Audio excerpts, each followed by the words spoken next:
हरे कृष्णा दंड प्रणाम। भगवद गीता के अध्याय 3 के श्लोक संख्या 14 और 15 के बारे में हम विचार करेंगे। ओम अज्ञान तिमिरांधस्य ज्ञानांजन शलाकया चक्षुरुन्मिलितं तस्मै श्री गुरु नमो विष्णुपादाय कृष्ण प्रेष्ठाय भूतले श्रीमते भक्ति वेदांत स्वामी नाम नमस्ते सारस्वती देवे गौरवाणी प्रचारणे निर्विशेषा शून्यवादी पाश्चात्य देश।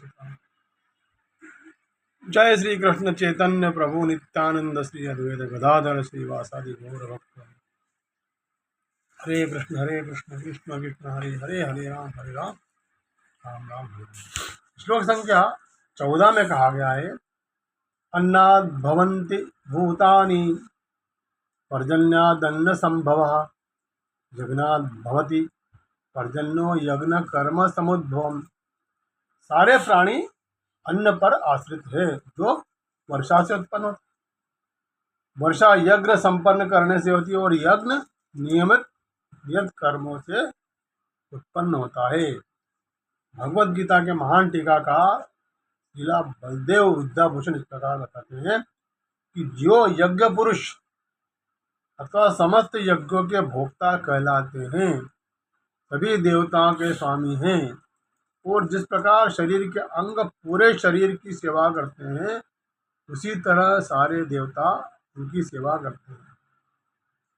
इंद्र चंद्र तथा वरुण जैसे देवता भगवान द्वारा नियुक्त अधिकारी है जो सांसारिक कार्यों की देखरेख करते हैं।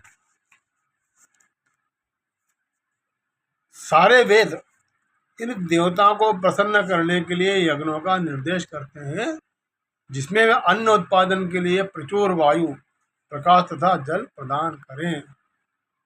जब कृष्ण की पूजा की जाती है तो उनके अंग स्वरूप देवताओं की भी स्वतः पूजा हो जाती है।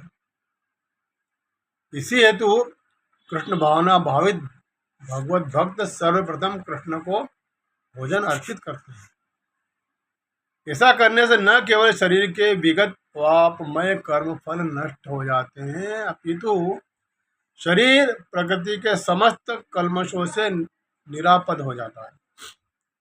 जब कोई छूत का रोग फैलता है तो इसके आक्रमण से बचने के लिए रोगाणुरोधी टीका लगाया जाता है।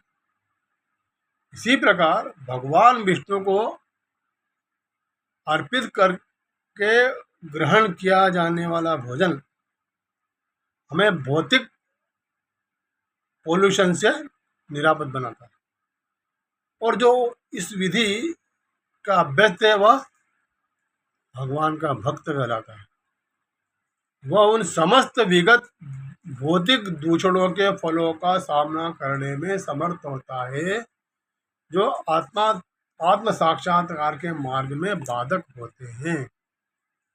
इसके विपरीत जो ऐसा नहीं करता वह अपने पाप पूर्ण कर्म को बढ़ाता रहता है, जिससे उसके सारे पाप कर्मों को भोगने के लिए अगला शरीर कुकरों सुकरों के समान मिलता है। यह भौतिक जगत नाना कल्मशों से पूर्ण है और जो भगवान के प्रसाद को ग्रहण करके उसे निरापद हो कर लेता है वह उनके आक्रमण से बच जाता है, किंतु जो ऐसा नहीं करता वह कल्मश का लक्ष्य बन जाता है। अन्न अथवा शाक वास्तव में खाद्य है। मनुष्य विभिन्न प्रकार के अन्न शाक फल आदि खाते हैं जबकि पशु इन पदार्थों के उच्छिष्ट को खाते हैं। जो मनुष्य मांस खाने के अभ्यस्त है उन्हें भी शाक के उत्पादन पर निर्भर रहना पड़ता है, क्योंकि पशु शाक ही खाते हैं। अतएव हमें अंततो गत्वा अल्टीमेटली खेतों के उत्पादन पर ही आश्रित रहना पड़ता है, बड़ी बड़ी फैक्ट्रियों के उत्पादन पर नहीं। खेतों का यह उत्पादन आकाश में होने वाले प्रचुर वर्षा पर निर्भर करता है, और ऐसी वर्षा इंद्र सूर्य चंद्र आदि देवताओं के द्वारा नियंत्रित की जाती है। ये देवता भगवान के दास है। भगवान को यज्ञों के द्वारा संतुष्ट रखा जा सकता है अतः जो इन यज्ञों को संपन्न नहीं करता उसे अभाव का सामना करना होगा। यही प्रकृति का नियम है। अतः भोजन के अभाव से बचने के लिए यज्ञ और विशेष रूप से इस युग के लिए संस्कृत तीर्थ यज्ञ संपन्न करना चाहिए। अब श्लोक संख्या 15 में कहा गया है, कर्म ब्रह्मोद्भवम विद्धि ब्रह्माक्षर समुद्भवम तस्मात् सर्वगतम ब्रह्म नित्यम यज्ञे प्रतिष्ठितम। इस श्लोक में यज्ञार्थ कर्म अर्थात कृष्ण को प्रसन्न करने के लिए कर्म की आवश्यकताओं का भली भांति विवेचन किया गया है। यदि हमें यज्ञ पुरुष विष्णु के परितोष के लिए कर्म करना है तो हमें ब्रह्म या दिव्य वेदों में कर्म की दिशा प्राप्त करनी होगी। अतः सारे वेद कर्म आदेशों की संहिता है। वेदों के निर्देश के बिना किया गया कोई भी कर्म विकर्म या अवैध अथवा पापपूर्ण कर्म कहलाता है। अतः कर्मफल से बचने के लिए सदैव वेदों से निर्देश प्राप्त करना चाहिए। जिस प्रकार सामान्य जीवन में राज्य के निर्देशन के अंतर्गत कार्य किया जाता है, उसी प्रकार भगवान के परम राज्य के निर्देशन में कार्य करना चाहिए। वेदों में ऐसे निर्देश भगवान के श्वास से प्रत्यक्ष प्रकट होते हैं। कहा गया है, अस्य महतो भूतस्य विन्योषस्तम एतद् जद ऋग्वेदो यजुर्वेदो सामवेदो सर्वांगः। चारों वेद ऋग्वेद यजुर्वेद सामवेद तथा अथर्ववेद भगवान के श्वास से उद्भूत है। इसे ब्रह्मधारकण उपनिषद ने कहा गया है। ब्रह्म संहिता से प्रमाणित होता है कि सर्वशक्तिमान होने के कारण भगवान अपने श्वास के द्वारा बोल सकते हैं। अपनी प्रत्येक इंद्रिय द्वारा अन्य समस्त इंद्रियों के कार्य संपन्न कर सकते हैं।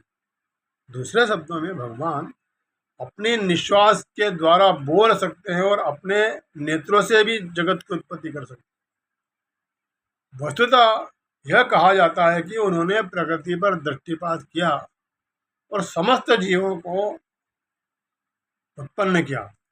इस तरह प्रकृति से बद्ध जीवों को प्रविष्ट करने के पश्चात उन्होंने से वैदिक ज्ञान के रूप में आदेश दिया, जिससे वे भगवत धाम वापस जा सके। हमें यह सदैव स्मरण रखना चाहिए कि प्रकृति के सारे बद्ध जीव भौतिक